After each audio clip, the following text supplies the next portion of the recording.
Halo semuanya, saya Gabriel Sarang Dominisa, absen 16 dari 1141 akan menjelaskan mengenai sistem respirasi. Respirasi atau pernapasan dapat diartikan sebagai proses masuknya oksigen ke dalam tubuh dan keluarnya karbon dioksida melalui sistem pernapasan. Jalur respirasi pada manusia yaitu rongga hidung menuju ke faring, kemudian menuju ke laring, menuju ke trakea, kemudian menuju ke bronkus, bronkus menuju ke bronkiolus, bronkiolus menuju paru-paru, kemudian diteruskan oleh sel-sel tubuh. Fungsi organ-organ respirasi. Yang pertama ialah hidung. Hidung merupakan organ respirasi paling awal yang dilalui udara. Di dalam rongga hidung terdapat rambut kecil atau silia dan selaput lendir. Rambut kecil berguna menyaring udara kotor yang masuk melalui hidung, sedangkan selaput lendir menghasilkan lendir yang berfungsi menangkap kotoran yang lolos oleh saringan rambut kecil, menghangatkan suhu udara yang masuk ke paru-paru dan mengatur kelembapan udara. Yang kedua ialah faring atau rongga tekak.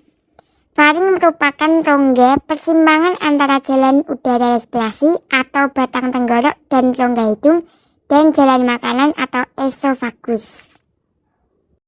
Yang ketiga ialah laring atau pangkal tenggorok. Laring merupakan saluran udara yang berperan dalam pembentukan suara.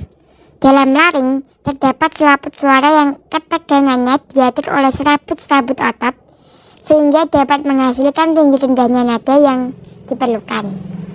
Pangkal tenggorok dapat ditutup oleh katup pangkal tenggorok atau epiglotis. Selanjutnya adalah trakea atau batang tenggorok. Trakea berfungsi sebagai tempat lewatnya udara. Trakea merupakan lanjutan dari laring yang dibentuk oleh 16 sampai dengan 20 cincin yang terdiri dari tulang-tulang rawan dan terbentuk seperti kuku kuda atau huruf C. Selanjutnya ialah bronkus atau cabang batang tenggorok.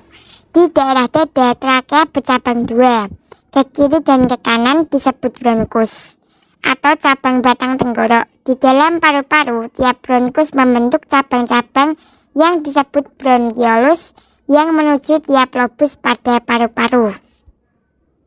Kemudian yang terakhir adalah pulmo atau paru-paru. Paru-paru merupakan tempat terjadinya pertukaran oksigen dan karbon dioksida. Paru-paru terletak di dalam rongga dada di kanan dan kiri jantung dan dilindungi oleh tulang-tulang rusuk yang membentuk semacam sangkar. Paru-paru kanan memiliki 3 lobus, sedangkan paru-paru kiri memiliki 2 lobus.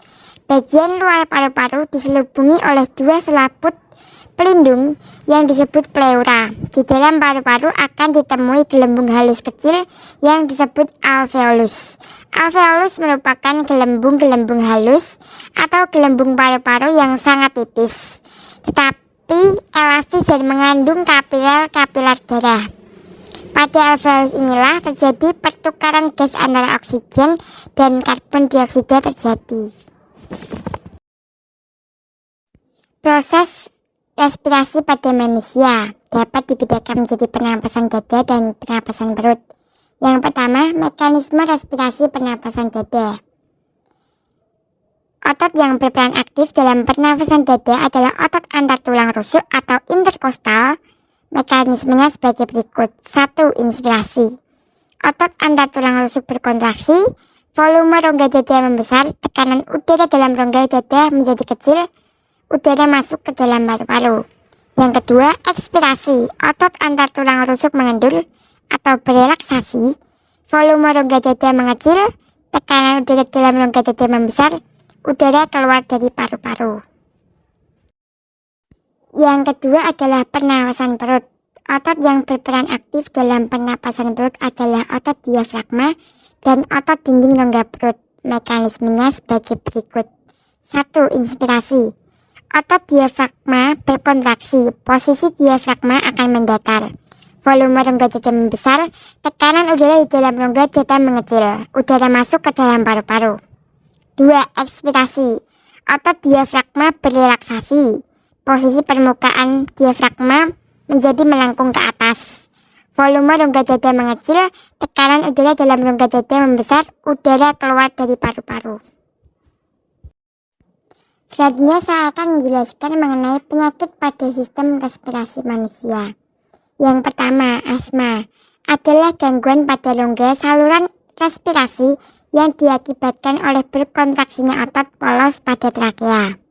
Yang kedua, bronkitis adalah penyakit yang disebabkan oleh adanya peradangan pada bronkus. Yang ketiga, pneumonia adalah penyakit radang paru-paru yang disebabkan oleh bakteri Diplococcus pneumoniae. Yang keempat, asidosis adalah meningkatnya kadar karbonat dan kadar asam bikarbonat dalam darah sehingga respirasi terganggu. Yang kelima, hipoksia adalah kekurangan oksigen dalam jaringan yang bila cukup berat dapat menyebabkan kematian sel-sel. Yang keenam, emfisema adalah suatu penyakit yang terjadi karena ketidaknormalan susunan dan fungsi alveolus. Akibatnya terjadi inefisiensi peningkatan oksigen sehingga respirasi menjadi sulit. Yang ketujuh, tuberkulosis dapat mengganggu proses difusi oksigen karena timbulnya bintil-bintil kecil pada dinding alveolus yang disebabkan oleh bakteri Mycobacterium tuberculosis. Yang kedelapan ialah faringitis, adalah peradangan pada faring akibat infeksi oleh bakteri Streptococcus. Berikut yang dapat saya sampaikan, atas kekurangannya mohon maaf.